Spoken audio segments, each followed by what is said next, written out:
So, busy day as always. We got chicks going out on pasture for the first time. 10 tons of gravel arriving on the yard.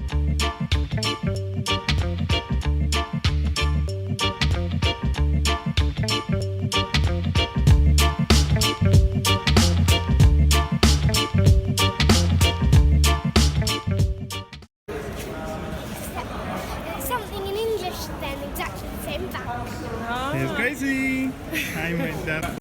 Here we are in Gothenburg, and Gracie's been speaking Swedish on the plane, and you got to look in the cockpit too at all the dials and buttons that make the plane work. And now we're safely here.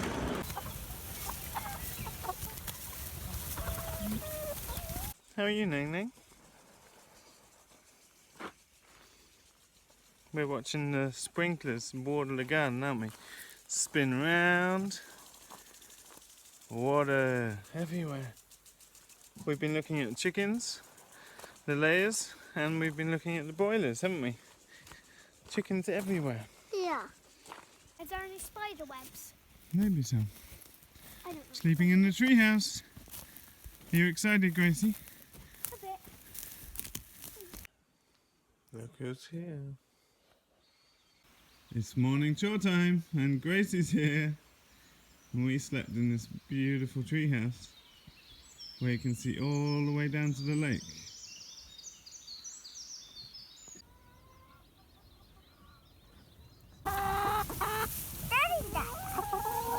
This is the young regenerating woodland where the pigs have been. We've just got a couple of rams in here. But a lot of forage species coming back. And the sheep are taking away the lower leaves of the trees. This is opening up into mixed species agroforestry, which was the intention. So the aim is to gravel up the driveway here to make it winterproof.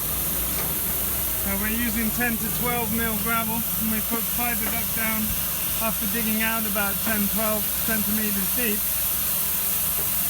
And got some work to move it all around, but then we should have year-round car access to the workshop and to the egg factory and freezer rooms, so that'll be perfect.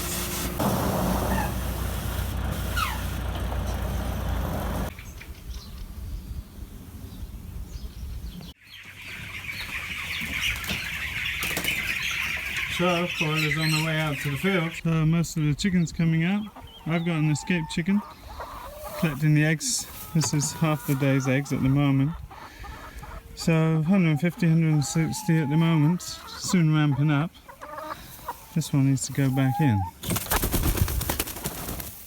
They say a picture is 1,000 words, and behind me it really is something. It's just got the pasture broilers out today, so there's nearly 1,000 birds out on pasture and 1,200 birds in the eggmobiles behind them, running through Keyline planned silver arable systems with holistic planned grazing and the improvement of nutrient cycling and soil microbiology. There's a lot going on just in this frame. It's quite an intense part of the farm right now.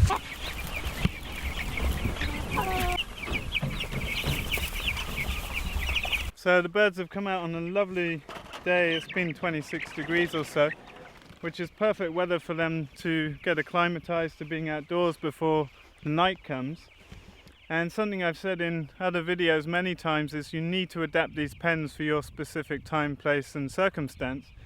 In our case, we have predominant winds coming from the south, and so we always put wind protection on one edge, one side and one end, and then we put 3/4 roof sheeting over the same quadrants that have the side protection. And so because we're always moving in silver arable systems, the pens are always moving with the same wind orientation. So when they get to the end of a tree lane, they go sideways and come back, still facing, the pens still facing the same way. And that's to ensure that they've always got optimal wind protection.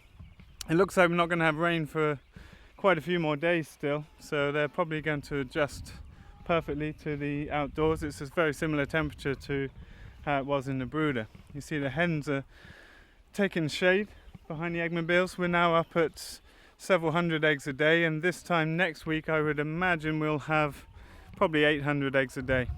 But it's working well. It's a bit cramped up here because we wanted to bring the hens through because the cows are not coming back onto our land for some time still, and we wanted to flatten the grass out to allow the young broilers to be able to move around easily. When they're this young, ideally you would have grazed with herbivores before they come in.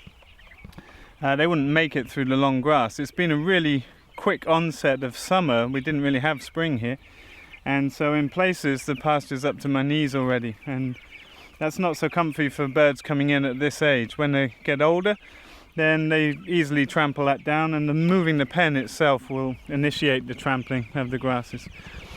But very nice picture in the afternoon sun, and the guys have done a great job bringing these birds out in a comfortable manner. Felix is just fixing up the last waterers, and getting enough water to the birds is important. We use individual buckets that have a gravity fed system, and sometimes they leak. You need to monitor the springs. They have a little spring and filter in the unit here, and you need to clean that out regularly, and you need to really check the birds have enough water. Obviously on a hot day like this, the shelter that they get for wind and rain, which is what will kill young birds easiest, is windy, rainy weather. It also acts as a bit of a heat trap. So there's obviously a lot of airflow, but on a very still hot day it does get quite warm for the birds. Mr. P is inspecting the work. He's very curious of other poultry around the farm. But yeah, we always have a hose and reel at the edge of the field so that we can come off the field sidelines and bring water to each pen. Some people like to do batch watering for multiple pens, but because of the logistics of moving these around the silver pasture lanes, we can't have any way of connecting all the pens automatically.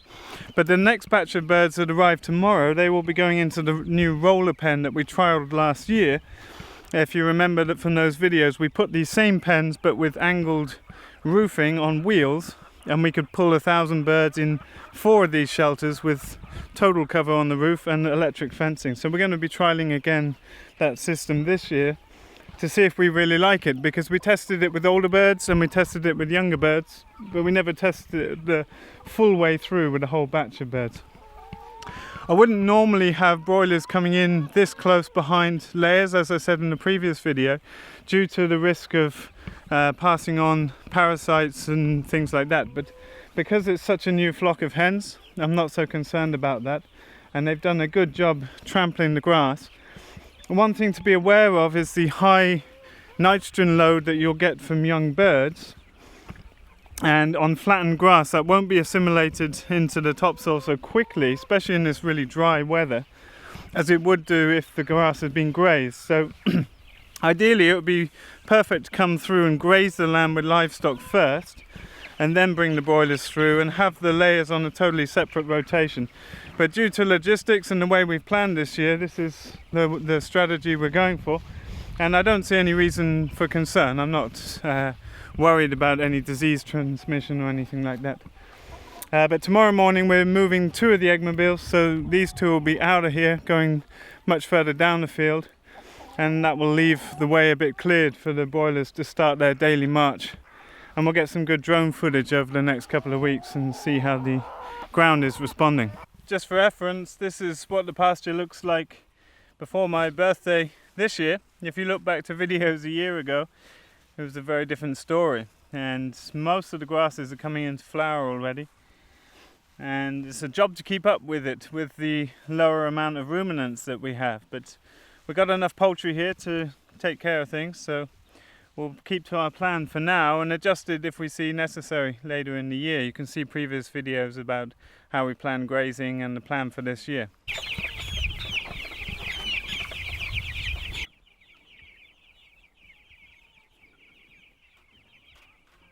These birds are going to be sold fresh and some frozen into the winter months and some smoked this year. I'm hoping this weekend I get to finish the smokery. But these birds, we sell them now for 120 crowns a kilo, it's 12 euros a kilo, and they will average out about 2.2. So a bird will be about 25 euros for a whole broiler. So there's about 25,000 euros or 3-week-old chicks out on the field right now. And obviously there's going to be a few mortalities throughout the rest of the raising, but it's still at a couple of percent that it shouldn't be anything above expected. But if we are to smoke these birds, we can pretty much double the value of each individual bird. So that's why we've made the investment to build a smokery this year and learn a bit more about that craft for giving customers a more value-added product that we can do on site for ourselves and increase the revenue without increasing the number of birds. I've said before, we're doing less birds than we've done in previous years this year, aiming to increase the revenue, but by smoking the birds instead of doing more. So the birds are going down to 3 feeds a day now. They've been on 5 feeds in the beginning, down to 4 feeds, and this is their last day of that. They'll be going down to 3 feeds a day. And that encourages them to move around a bit more in between feedings, and we go with a restricted feed program as opposed to some people who do restricted time, so free access for a restricted time. I prefer to go with a more sort of calculated method, which has always seemed to work well for us. It's a bit more work in weighing out feed and monitoring, but that's what we're working with, and I think it pays off to put that intimacy of management into the whole operation.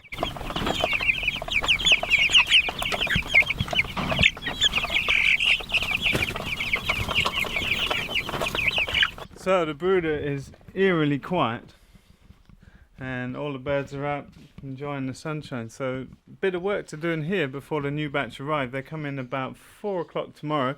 The team are off to do a market in Christineham, a bit of a drive away. And they'll be coming back with the chicks, so a bit of coordination there. So the process for turning the brooder over is pretty simple but crucial. First we'll come in with the compressed air and just blow off the dust off the lights just to get them cleaned up so there's no build up and risk of fire. And then we'll take out the feeders and waterers and we'll sanitize those before the new batch of chicks come in. And then we will pour about, so each of these stalls is about 10 square meters, enough for 250 birds by regulation. So what we'll do is put about 1.5 watering cans, up to 2 of water, evenly across the whole surface. And then we'll fork it over. We don't turn it over, we just work it in a bit to make sure the water's absorbed. Then we'll come back with the cleaned waterers and feeders, put them back in, put the lights back on to heat it up again. So it's been a lovely temperature in here. And with the cooling down process, remember if you look at videos from this time a year ago, it was snowing right now and the first birds needed wrapping up in the field at night time. But this year it's been the opposite. It's been like summer. We've had several weeks of dry weather up to 26, 28 degrees. And so we've been trying to cool it down. Bedding sitting at 25 degrees in the daytime, so that's not warm enough for the new chicks. I don't want to heat the room up even more, but I do want the lights on to warm up for the day tomorrow while before the chicks arrive. So a bit more work in here, but really happy with the setup, and the birds gone out and look really good. Really happy with the first batch going through. So that's it for today, folks. Just a little update with the birds going out on pasture. And I'll probably do a little market garden update video next because a lot's going on in the gardens with the beautiful weather we've been having. But if you want to find out more, we've got a couple of spots left on our pastured poultry masterclass where we'll be talking through everything to do with broilers and pastured layings. And yeah, you can find out a lot more in our book, Making Small Farms Work. It's a manual of how to do this stuff from scratch and adapt it to your time, place and circumstance. So thanks so much for watching. Appreciate your views and comments, and share the video if you enjoy it. Don't forget to hit subscribe, and you can find out a bunch more in the links below. See you in the next video.